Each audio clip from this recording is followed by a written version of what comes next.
I'm Heston Blumenthal, and I run one of the best restaurants in the world. I don't do food in an ordinary way. I think food should be fun. I'm like a kid in a sweet shop, quite literally like a kid in a sweet shop. A delicious, spectacular adventure with every bite being a delight to the senses. I want to create meals unlike anything seen before, using inspiration from history and my own unique approach to cooking. This dessert is sex, drugs and rock and roll on a plate. Tonight I'm exploring the era of my own childhood, the 1970s. And I'm hoping to turn all my guests into kids again as I reinvent the classic retro foods of my youth. Ooh, look at that! Hot noodle didn't taste like this. I'm a naughty schoolboy on a nostalgic food adventure. So, throw away your cookbooks and please don't try this at home.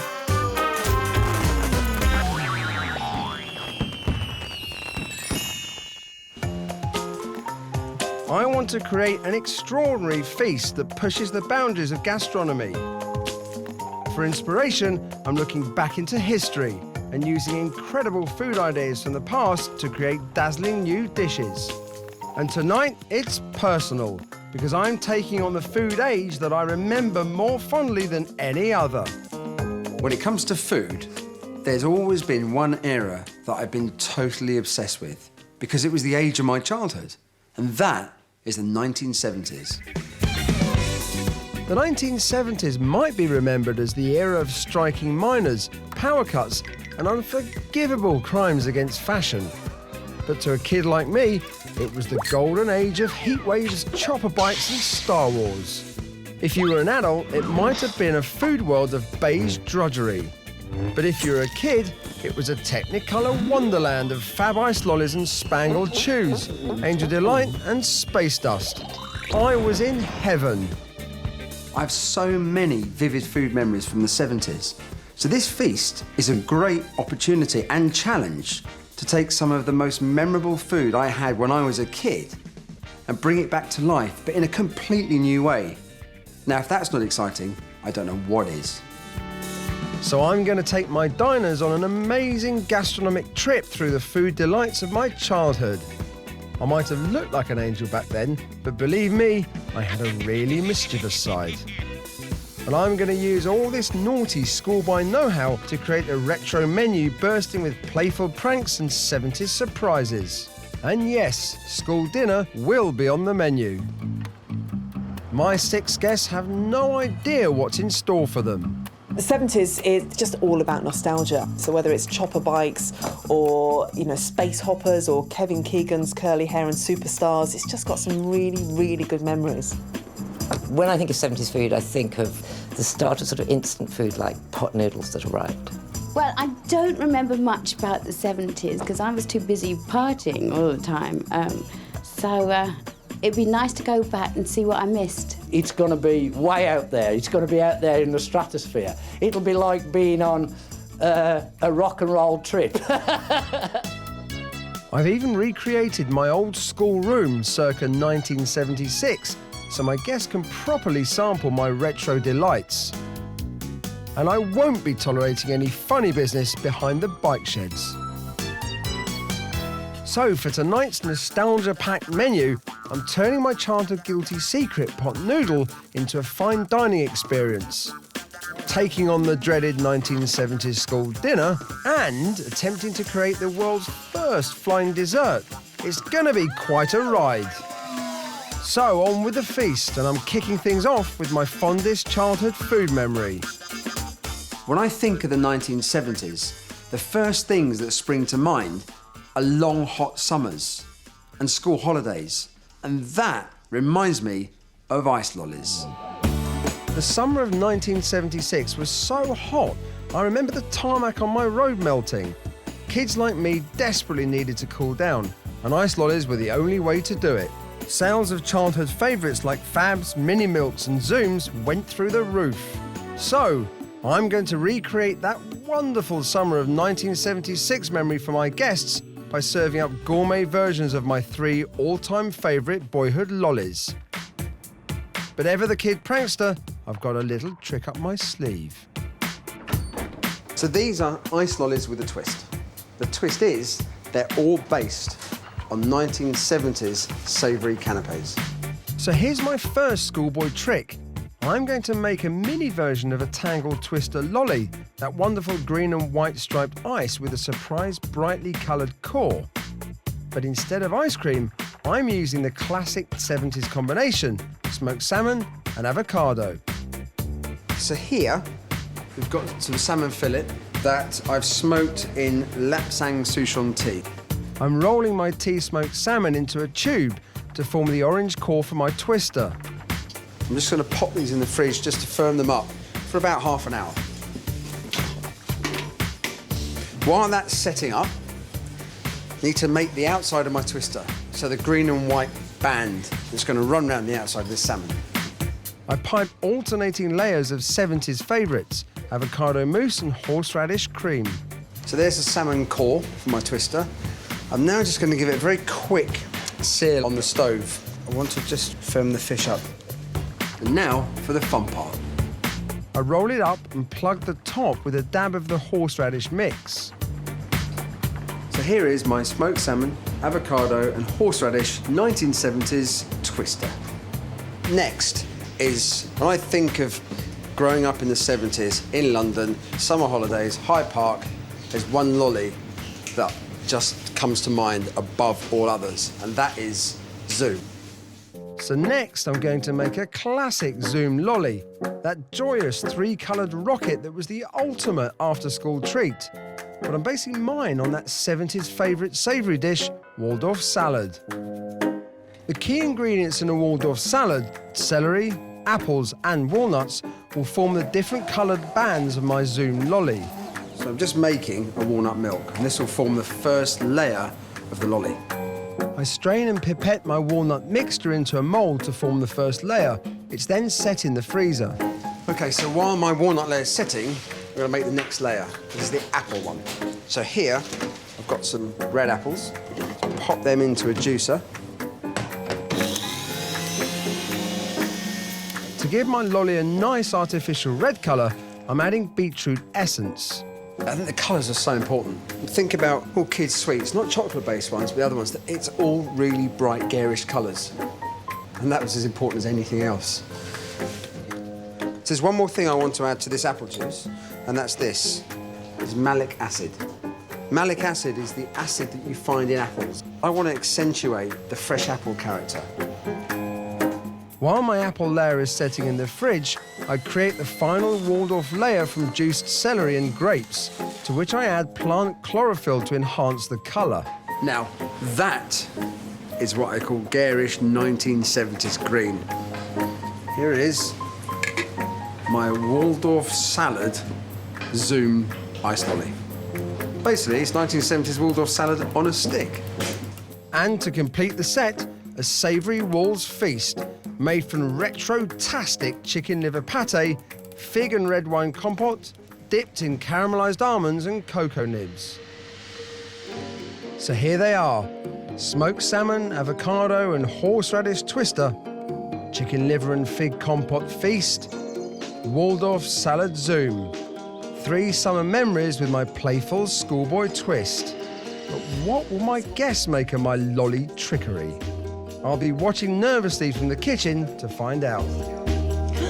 Oh, Yeah! There we go. Oh, thank you. What's it taste of? I'm trying to work it out. It's like this savoury. What a good idea. Nobody's ever done savoury lollies. We could have a savoury lolly. I like that. What's the red? Apple. Apple, probably, yeah.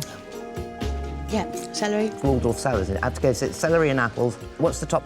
Walnut, the tip. It's very refreshing. It is very With a hint of walnut at the end. They picked up all the layers in the rocket, the celery, the walnut apple. Seems to be going down pretty well. Just fling it across There the you glass. go. It's really, yeah, it does. That's fantastic. Oh, my word. That is amazing. They like the rocket, but the twist has gone down even better. We want more. We want more.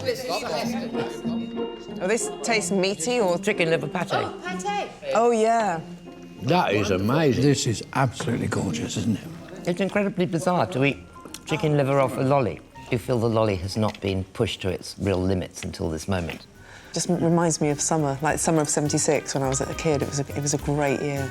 So my sneaky, savoury lollies have sent me to the top of the class. But next, I'm taking on one of the biggest challenges of my career, to turn pot noodle into a true gastronomic wonder.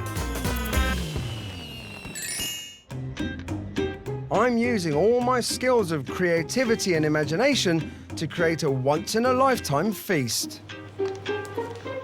This week, I'm indulging the food prankster kid in me as I take inspiration from the fantastic age of my own childhood, the 1970s.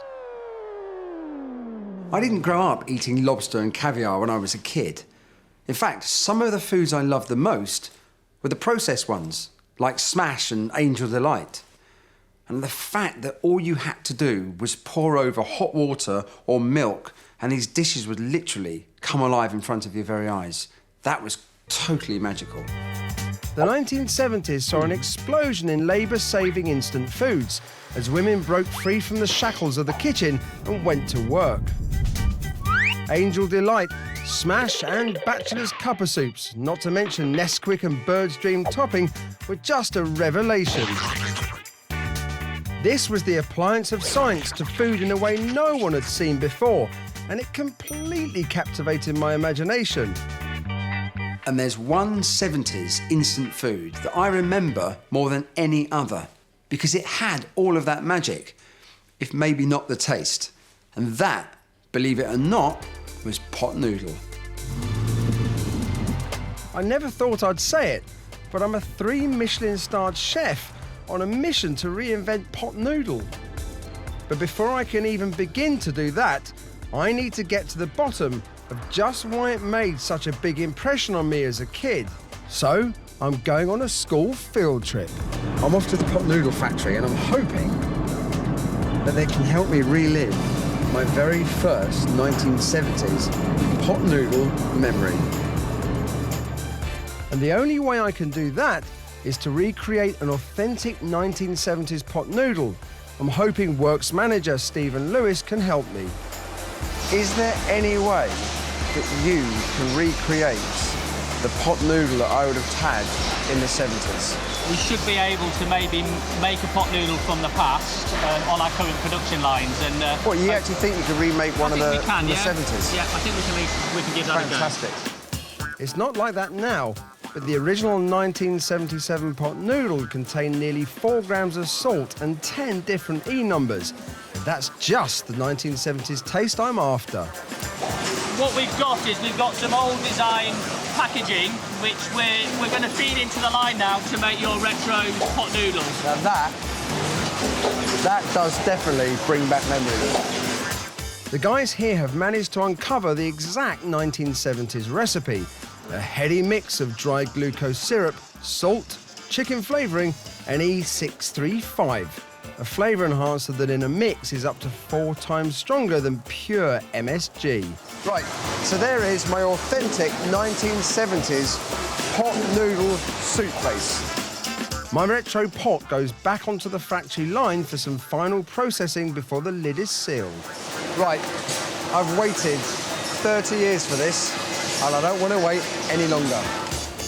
I completely forgot that you actually got a little sachet of sauce inside the pot. I remember meticulously washing to make sure you didn't add too much water.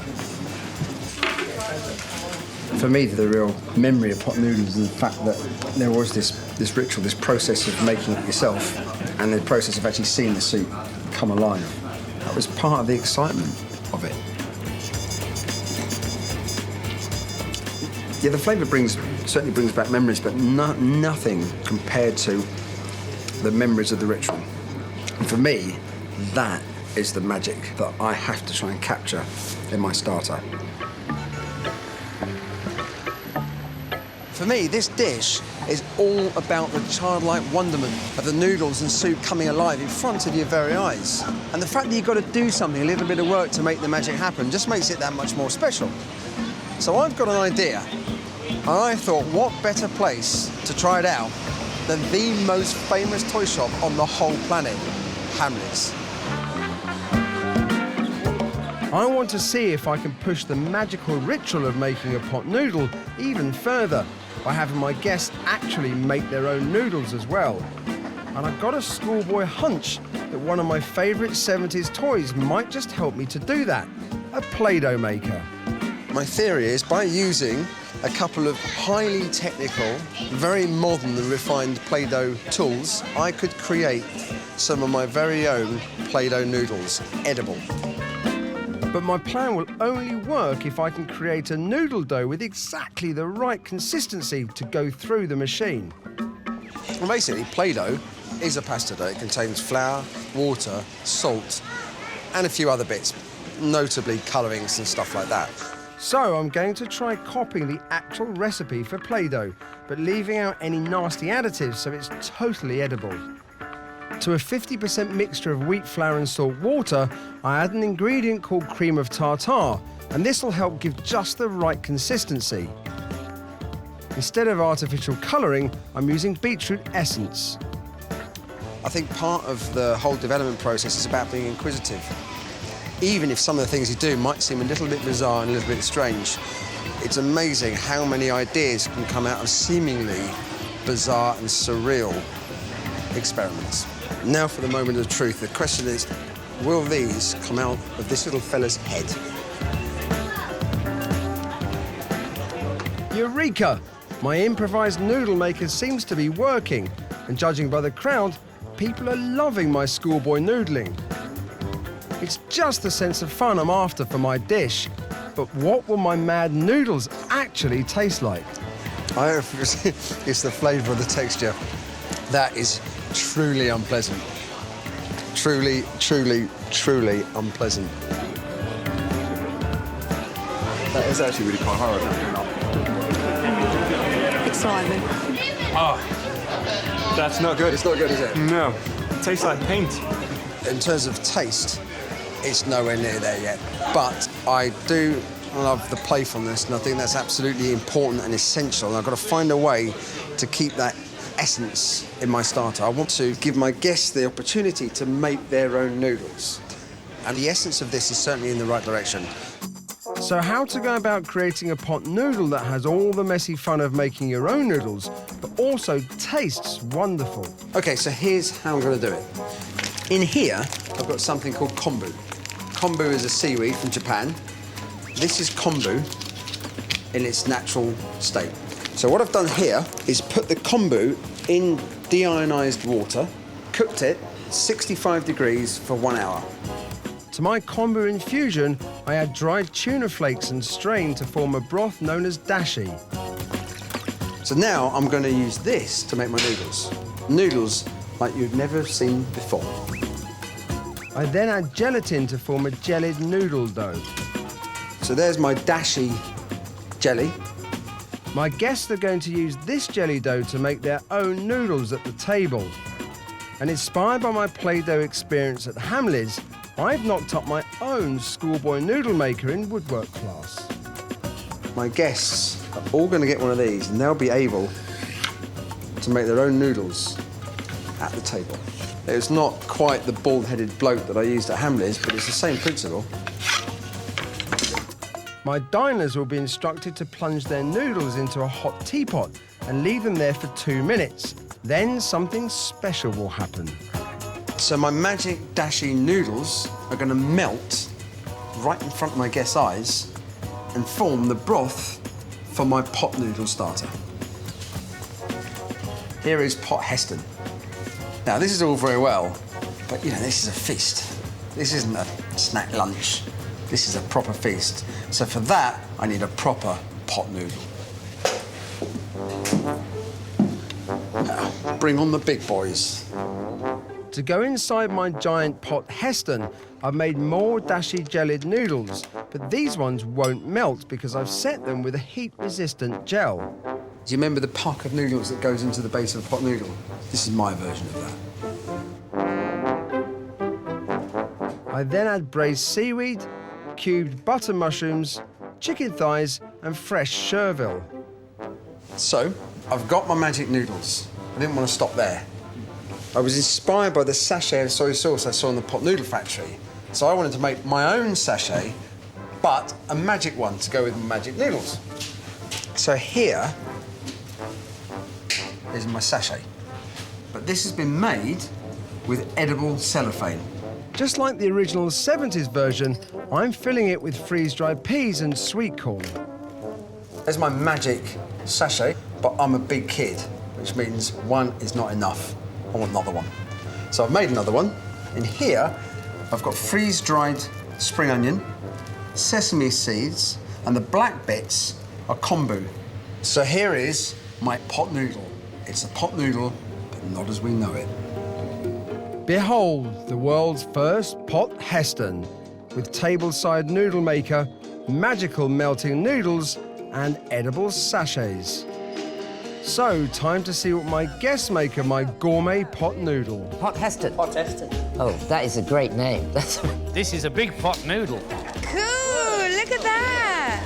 Ah, look, here we are. Oh, we've got some instructions. Take the wooden box. Take the wooden box and plunge the contents into the teapot. It really is chemistry, his cooking, isn't it? Chemistry. It's amazing. Here we go. Here we go. This is going to create the sauce. I feel like a child. It's just fantastic. That's brilliant. So, my super-sized pot Heston ritual has got my guests feeling like big kids. But what will they make of the taste? Those noodles are divine. I wonder what they're made out of. This is fantastic. I've never experienced this sort of mixture of taste before. Doubt if I ever will again, but it's just sublime. It does hit the nostalgia button, and I quite like to now eat a genuine pot noodle rather than a Heston pot noodle and see what it tasted like. Pot noodle didn't taste like this, I must tell you, Mike. I wasn't doing pot noodles in the 70s, you know. Just doing pot? Yeah, just My playful pot Heston seems to have gone down a storm with my diners. But next I'm facing a culinary challenge unlike anything I've attempted before. Can I transform the dreaded 1970s school dinner into a dish worthy of my feast? Oh, Heston, that was disgraceful. Absolutely disgraceful. I'm creating a once-in-a-lifetime 1970s feast, using the food memories of my own childhood as inspiration. I've already got my guests in the mood with my prankster retro lollies and given them a pot noodle experience like nothing seen before. But now I'm going all out with a main course that is to be the ultimate 70s schoolboy experience. If you talk about food nostalgia, there's one type of meal from the 70s that made a bigger impression on me than any other in that whole decade. Not because I loved it, but because I absolutely hated it. And that was the dreaded school dinner. The 1970s was the golden age of school dinners, before milk snatcher Maggie Thatcher brought an end to subsidised meals in 1980. 70s school meals were required to have 2 courses and supply 42% of a child's daily protein. If you were lucky, it was roast dinner followed by jam sponge and pink custard. If you weren't so lucky, it was spam fritters, lumpy mash and gloopy tapioca pudding, known as frog spawn. I still have nightmares about my school dinners. And in fact, I'm not even sure that it's possible to reinvent something that is truly that bad. But I'm going to give it my best shot. It's certainly been a while, so before I can begin reinventing them, I need to remind myself of just how bad 1970s school dinners really were. I've come to my old school, John Hampden, in High Wycombe. The reason for coming here is I'm off to see the school dinner ladies in order to try and relive the nightmare of a horrendous 1970s school dinner. But before I do, there's just time for a quick trip down memory lane. This is the headmaster and deputy headmaster's offices, and I do remember a couple of times having to stand outside in this corridor. I'm not going to tell you why, but I do remember it. I will be here somewhere. Is that me there? I've got a full head of hair. I think I look quite well attired. I look quite well presented. And debonair.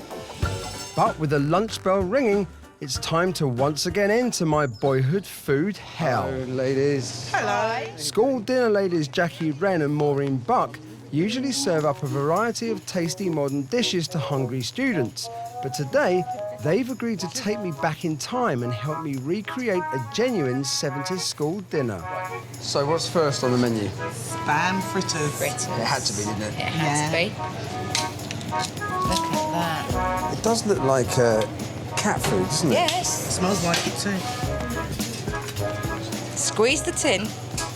Squeeze the tin, baby. Live the spam dream. Yeah. Let's go for it. How Nice. gross is that? Do you think we used to eat this at school, though? God, it is so salty. That is absolutely gross. That is grim. Sorry. You did the last time, yeah? Can't eat that.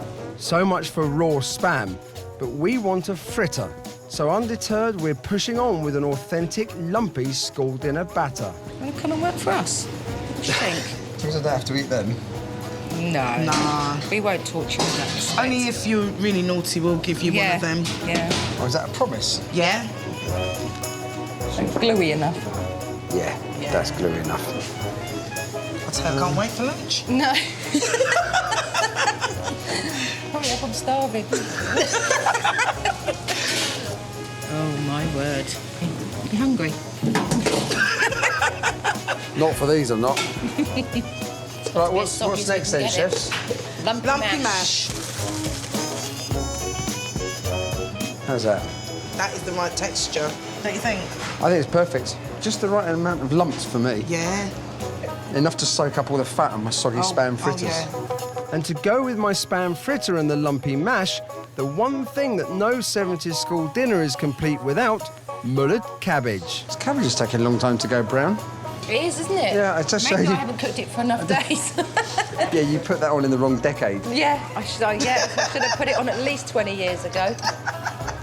Cabbage is falling apart, which means it's perfect. It's time to dish up. And then you drain it, sort of. OK, nice ice cream scoop full of mashed potato.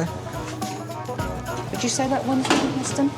Not that I'm an expert on the doneness of a spam fritter, but they've been in for about 15 minutes. Yeah. Yeah, I would think say they're done. Are they soggy enough? Yeah, they are. yeah, they're soggy. Oh, They're really nice. they are. I can't wait. Yeah. Right, so I think to get the real full school dinner experience, hats off. I'm going to sit in the dining room. Lovely. Can't take me out of. Lumpy mash for me. Oh dear. That's vile. Oh, Heston, that was disgraceful. Absolutely disgraceful. You haven't finished yet. You haven't had your cabbage. Come on, Heston. Come on, Heston. There you go. You have the I'm biggest not bit. I'll finishing. have the smallest bit. I'll have the crispy bit on the end. Come on, This Heston. goes against my religion. Look, here you go. Come on. You know you want to. There you go. How's that done. for good mash? I'm throwing in the towel. You've got pudding to come yet. Come on. I have got a challenge and a half on my hands. How on earth am I going to make spam fritters delicious? I've got absolutely no idea. So, I somehow need to turn spam into a fantastic dish. But what exactly is spam? First launched in this country in 1941, the tin meat was an instant hit amongst the ration-weary Brits. Although it's been claimed the name spam stands for something posing as meat, it's actually a wordplay on the key ingredients in the recipe, pork and ham. As rationing ended, spam's popularity dwindled. But because it was cheap and full of protein, it was perfect for 70s school dinners. But I'm faced with a real problem. I want spam to be the focal point of my school dinner main course. Sorry, thank you. But no one would have enjoyed that soggy fritter I cooked up at school. Sorry. So I need to find a new way of preparing spam that makes it delicious. For the next stage in my spam master plan, I've turned to this. The spam cookbook. Now, I couldn't believe actually that this was written, but there's some pretty serious stuff in here. Spam tortilla, spam Caesar salad, spam cheesecake. Now, the recipe that really caught my eye is a very exotic sounding dish called spam slippers. To cobble together my slippers, I bake and hollow out some nice leathery aubergines. I think the next stage is basically the filling for the slippers. It's kind of like a spam and onion sock. I add chopped onions, garlic, tomatoes, coriander, and a whopping tablespoon of paprika. I can't believe that it's going to take that much. Now comes the most important step in this whole process. The magic ingredient, spam. That is spam-tastic. And for the final groovy 70s touch, breadcrumbs and grated cheese. Right, time to taste. It's actually really rather nice. But what will the market-going meat connoisseurs around me think? Do you like spam? I love spam. Right, so this is a spam slipper that's straight out of the spam cookbook. That's wicked, isn't it? Well, yeah, it's lovely, but I can't taste the spam. I'm not allowed to eat that, I'm Jewish, mate. Definitely tastes like tomato and stuff like that. Yeah, and can you taste the spam much or no? Not really, mate, to tell the truth. It's very nice, but I can't taste the spam. Surprisingly enough, that spam slipper recipe went down pretty well. But it was liked because people couldn't actually taste the spam. They could taste all of the other ingredients that were masking the spam itself. For my feast, that's not going to work for me. I need to give my guests the memory of spam, but I've got to make the dish taste great. This course has been an almighty challenge to try and keep the essence of the spam fritter for my guests, but make something that's delicious. So, here's how I plan to do it. First step is the meat itself. I'm going to make my own delicious version of spam from scratch. To a chilled mixture of seasoned pork shoulder and pata negra iberico ham, I add black truffle juice. Talk about opposites. Housing truffles, housing the most expensive ham in the world in a spam fritter, to me seems pretty outrageous. I then grind the mixture again. There's one other thing I want to add now, and that's this mixture here, which is white port, red port, Madeira and brandy, reduced down to about a tablespoon of super concentrated syrup. Now, if this was in a tin, you'd be looking at somewhere between 75 and 100 pounds. That's cost price. I now need to make the fritter, and that means going back to school with a ruler. My spam fritter's also going to have a little schoolboy surprise in store. Inspired by my watery veg experience, I've made a liquid centre of pea and cabbage puree with duck liver and, of course, more black truffles. I would go back to school if I was going to get this for lunch. I fill my spam box with the luxury school veg filling. Then comes the key step. Now, you can't have a spam fritter without the fritter.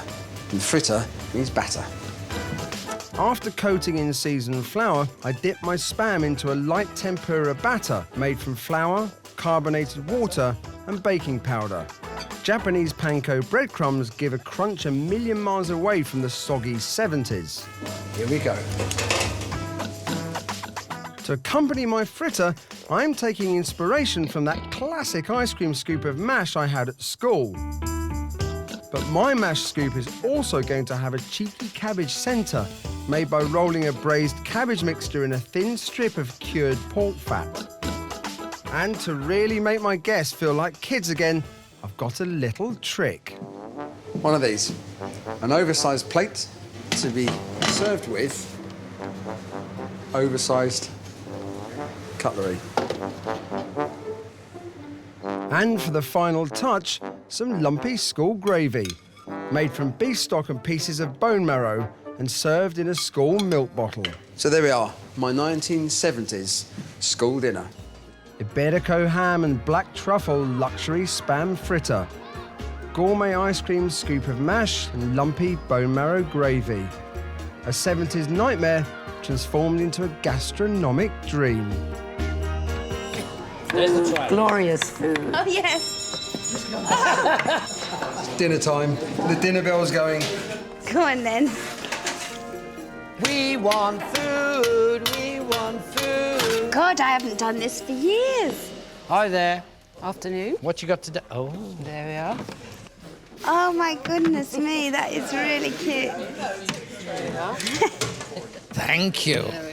Yeah, oh, I got my milk. Please, sir, I've got no forks and knives, sir. The biggest knife and fork in the world. Oh, my God. Oh, I think the gravy's in the bottles. Oh! Looking good. My mouth is actually watering. This is just so good. Look at this is. If you're going to have a knife and fork, have a knife and fork. This is sensational. We're taking all these home. I feel like I'm really little, actually. Oh, fantastic. My word. Actually, that's probably... So tasty. What's the meat? Spiced pork and ham, I'll bet. Is it something else as well? Well, it's stuffed with something, stuffed with peas. Yeah. Oh, this is where the cabbage is, in the potato. This is seriously good batter, though, too. Oh, the batter Yeah, is... this is oh, unbelievable it's the batter. How best. do you get this so good? It is absolutely delicious. I love the mashed potato because it is actually like an organic smash. I'm in heaven. I remember Spam from school dinners when I was a kid, and they were nothing like the Spam fritter that I'm eating now. Well, Heston Spam is just out of this world. It is absolutely delicious. It really is lovely. No words can come to mind to describe how fabulous that was. It was just something else. Please, sir, can I have some more? This main course was the riskiest dish for me, but what it seems to have done was taken them back to their childhood, back to their school days, and it's like eating Spam all over again, but this time, really enjoying it. Spam was never like this. This is probably the best Spam I've ever had. As Monty Python said, spam, spam, spam, spam, spam, spam, spam, spam, spam, spam, spam, spam. So my 70s school dinner nightmare has been banished forever, with my guest demanding seconds. But now can I cap it all off with the world's first flying dessert? It's time for the spectacular finale of my retro 1970s feast. And if this doesn't send my guests straight back to their childhood, nothing will. Forget proper food, stuff with real nutritional value. When you're a kid, the only things you're really interested in are sweets, chocolate, and, of course, pick and mix. In the 1970s, one store ruled the high streets, Woolworths. And while Mum did the shopping, kids like me were mesmerised by the multicoloured pick and mix displays. From strawberry shrimps to gobstoppers, foam bananas to those wonderfully bizarre chewy fried eggs. This was the culinary treat I looked forward to more than any other. But there was one pick and mix sweet I remember above all others. 2 domes of pastel-coloured sugar paper stuck together and filled with sweet, tangy sherbet.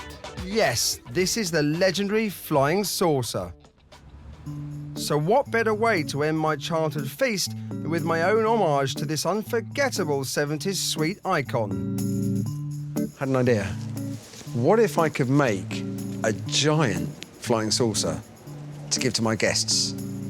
Could I then make them feel like kids again? There's only one way to find out. To make a giant flying saucer, I first need a giant mould. Some massive balloons are just the ticket. If we can get them into the workshop, that is. Go backwards.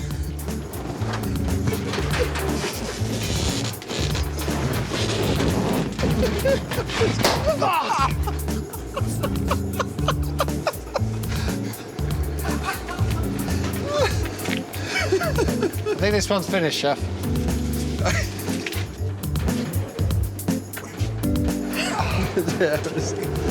The next step is to try and coat this with an edible papier-mâché. So here, we've got some edible sugar paper. I just need an edible glue to stick it together, and I've come up with a rather innovative solution. So I thought if we melt them down and then try and cover the balloon in melted liquid flying saucer glue. What else would you do?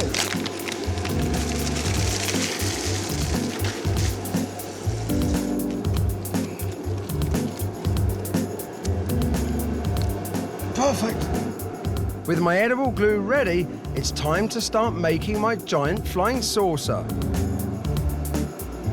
After leaving the balloon to dry for 24 hours, we cut it in half.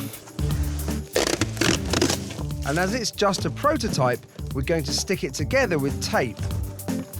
And for the finishing touch, some makeshift sherbet containing icing sugar and bicarb. Yeah. Just as I remembered them. Just as I thought. It's revolting. My giant saucer not only tastes awful, but it looks like a prop from a low-budget B-movie. There's no way I can serve anything like this to my guests. Well, this is my first attempt at making a giant flying saucer, and obviously it's not right. But looking at this now, it has shown me that I absolutely have to include a flying saucer in my dessert for my guests. So I need to take this idea and refine it quite a bit. So, supersizing the saucer isn't the way to go. I need to think smaller and be far more ingenious. My edible giant flying saucer was an unmitigating disaster. Just didn't work. But I didn't want to serve my dessert without some element of flying saucer in it. It's such an iconic sweet from the 70s. I've got to include it somehow. So this is what I've decided to do. Make a flying saucer plate with cover. So the dessert's going to go on there. To go inside my bowl, I'm going to create my own special versions of some other pick and mix classics. And the first pick and mix sweet I'm going to do is, for me, the most iconic of the lot. It's the little fried egg, the chewy fried egg. But this is a fried egg with a difference. For my egg white, I'm using fromage blanc, mixed with lychee juice and lychee essential oil. Right, so here I've got a bowl with liquid nitrogen in it. It's like minus 197 degrees, so it's super cold. What I'm going to do now is make reverse fried eggs. I'm frying the eggs with coals. For the egg yolk, I'm using a mango puree thickened with gelatine. My lychee and mango reverse fried egg will sit on my version of a coconut tea cake made from caramelized brioche infused with rum and coconut milk. I'm now going to make another pick and mix classic, the gobstopper. I pipe a mixture of fromage blanc studded with a variety of sweet and bitter ingredients into a thin shell of coloured sugar glass. OK, so there's my gobstopper's nearly finished. But I really wanted to accentuate that childlike excitement, that surprise, that element of fun. And there's one candy that does that more than any other I know, is this, popping candy. If that's not going to take them back to childhood, then nothing will do. So here is my fromage blanc, orange flower water, jasmine tea, lemon curd, orange zest, bergamot zest, popping candy, crystallized puff pastry and finger lime gobstopper. And to complete the set, my own foam shrimp, made from rhubarb sorbet and frozen custard flocked with pink chocolate, and a pine-flavoured sherbet fountain. There is my pick and mix inspired 1970s dessert served in a flying saucer. But there's one problem. You can't have a flying saucer without it flying. So this is going to perform a really important function. I'm brushing the rotor blades of my flying saucer with distilled essence of the smell of a sweet shop. The theory being that my guests' flying saucers are going to fly away, distributing a wonderful smell of the sweet shop and taking them straight back to their childhood. So here it is, lychee and mango reverse fried egg, giant surprise gobstopper, rhubarb and custard shrimp, and sherbet fountain. A pick and mix dessert that's out of this world. Flying saucer. answers. Excellent. My word, look at this. They are the best sweets in the world, aren't they? There's got to be sherbet in here somewhere.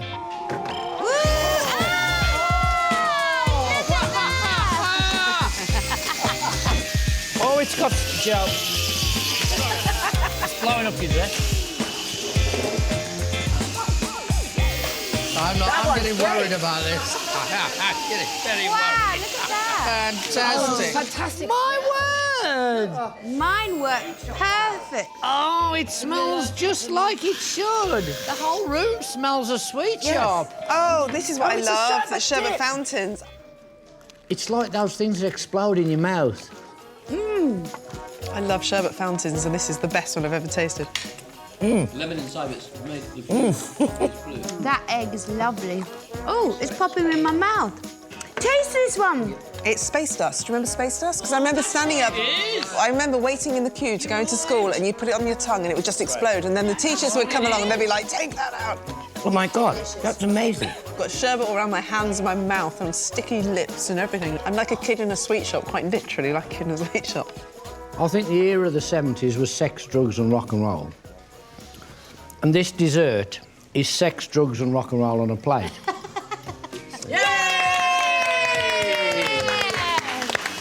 Oh, so that was you that did that? Everything about it was fun.